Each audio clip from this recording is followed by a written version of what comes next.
Hindi ipinagkakait ni Pangulong Ferdinand Marcos Jr. ang fuel subsidies para sa mga sektor na apektado ng pagtaas ng presyo ng produktong petrolyo. Ito ang sagot ng Malacanang sa ilang transport group na nadismaya dahil sa hindi natuloy na pagbibigay ng ayuda. Ayon kay Palace Press Officer, Undersecretary Claire Castro, may mga sitwasyon na hindi naman agad makakapagdesisyon ng Pangulo. Sa ilalim ng 2025 General Appropriations Act, maibibigay lamang ang fuel subsidy kapag umabot sa $80 per barrel ang crude oil at dapat ay may sertifikasyon mula sa Department of Energy.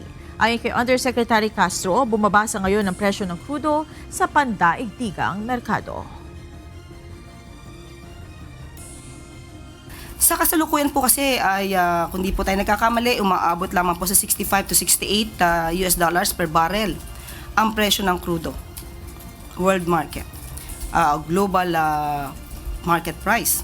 So, hindi po agad ito matitrigger. Pero tandaan po natin kung anong po ang maitutulong sa kakayanan at naaayon sa batas natin at sa rules, hindi naman po ito ipagkakait ng pamahalaan.